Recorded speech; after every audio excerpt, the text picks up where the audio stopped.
All right, installing cabinets now. If you're going with prefab and they're not the same dimensions as the old ones, you gotta kind of eye up and make sure you've got wood back there. You could use something like wing bolts or something like that to attach the cabinets. I'm not a big fan of those. I like to have the cabinets screwed to wood. So I cut out a piece here at the top. As you can see, I have a piece of wood that came across here that I put previously. I've cut that out and I've put in a 9-inch piece coupled with a 22-inch piece. You can see how I screwed them together. I'll put the drywall back, mud it, get it flat, and then I can put that 12-inch cabinet right there. Just to kind of touch base where I'm at here, I've put drywall here and mudded that corner, mudded the light switch. I've got these tiles down. Interestingly enough, Lowe's or Home Depot does no longer sells the Da Vinci 16-inch tile that I bought 20 years ago. I'm a little blown away, but you know, it happens from time to time. So because these are going under the cabinets, I just got some big tiles to fill the space. I'm gonna fill the back of these tiles with some smaller ones. I've got those cut already. I'll grout it, and then I can start putting my bottom cabinets or my base cabinets in at that point. Once I get them all leveled up and squared and configured, I can call in a countertop company to measure and quote me on some countertops. All right, check in. I think I'm at the last coat of drywall mud on this corner here. I've cleaned up the stomp texture. You can kind of see where I kind of scraped it away right there at the edge of that line so that I can taper out the mud over that seam on both sides. And I'll get that sanded, and then hopefully when I stomp it, the goal is to kind of blend it in. I've got this, put another coat of mud on there. I might do one more and feather it out a little bit further to get over that tape. Overall, it seems somewhat straight. I just want it straight so that it kind of fits against the cabinet, fits against it. Nice.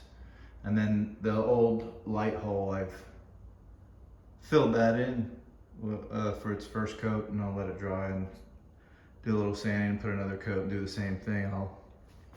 I'll scrape that texture away from around the outside of that perimeter and feather it out. So that way when I stomp it, it's the goal is to blend it in as much as possible. Patched. I've just been kind of using my leftover mud on that. The cabinets will be covering it. You won't really see it, but just trying to smooth it out. I've got a couple spots here that I took care of with some drywall mud just to kind of keep it closed up. And then the tile, I don't know, I grouted the tile, and I still need to clean the floor. I mean, I've cleaned the grout off, but I just need to do a general cleaning on it. And so I've got all the tile.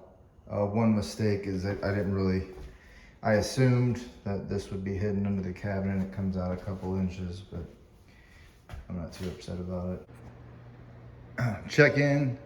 I've got drywall finished up, painted. I've got the ceiling patched and textured. You can, I did this about probably half a dozen times and scraped it off. Finally, I just said I'm gonna stay with it. I tried to get a drywall guy out here to see if they can do it for me, and they never showed, or they haven't called back, so decided just to wing it and do it myself. Got the upper cabinets in. You can see this is where I reinforced the upper part for the smaller cabinet. I've got a hood range hood coming. This one was a little bit smaller, about a 1/2 inch, so I lose my 30-inch hood range just because I don't get custom cabinets, so I got to buy 29.5. Stove's been clean, took me a lot of time. Cabinets were raised up. The reason why I raised them up is because it's standard height to where they are now. And I was going to get custom cabinets, and I had a cabinet kind of come out here. A couple of them gave me quotes. One was $3,600 and one was $4,100. That was me installing them. They may have been all plywood instead of this particle board, which is what I was going for. But I decided that I'm just gonna go with the prefab from Lowe's. Previous ones I had here before I got the quotes had these plastic clips in here, where that would just staple, just plastic little brackets.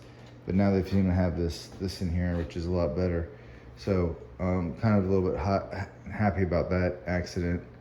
And then I think I might just cut some plywood and reinforce inside of here to give it stability.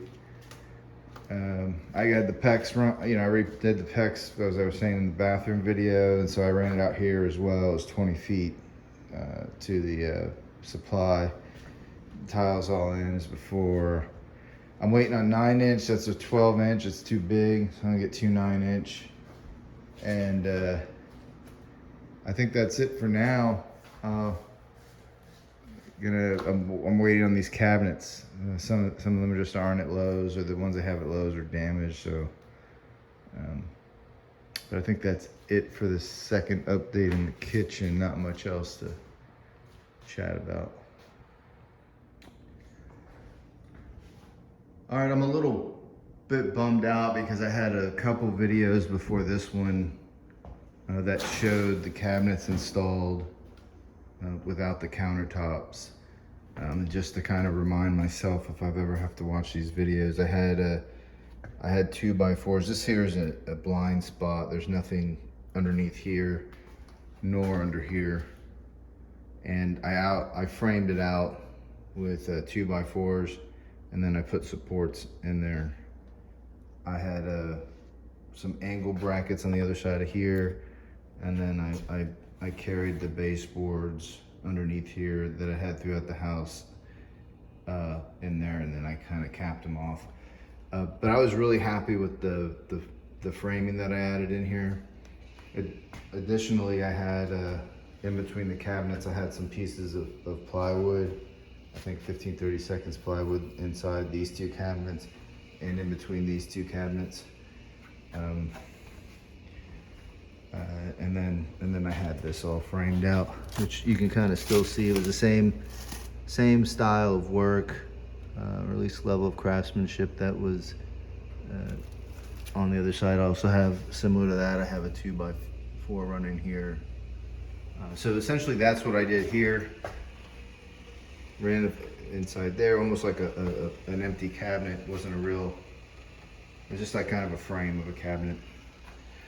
But then overall, I'm still dealing with the range issue. I'm kind of stuck there because it's not quite enough for the 30-inch, and I got a 24, which doesn't look right. But this is how it came out. Here's the pendant lights. Painted the ceilings, all been painted throughout the house. I've got to cut in, but painted the vents.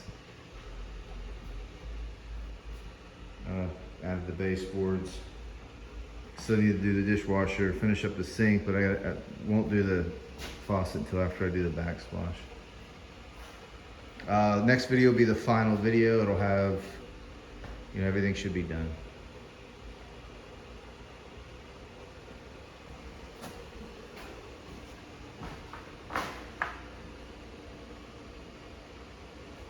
Oh, additionally, I added another strip here and then a cabinet over the fridge. So I had a filler strip here. Still a little bit of a gap there, and then the short cabinet. So if we ever put a bigger fridge in there, it'll still fit.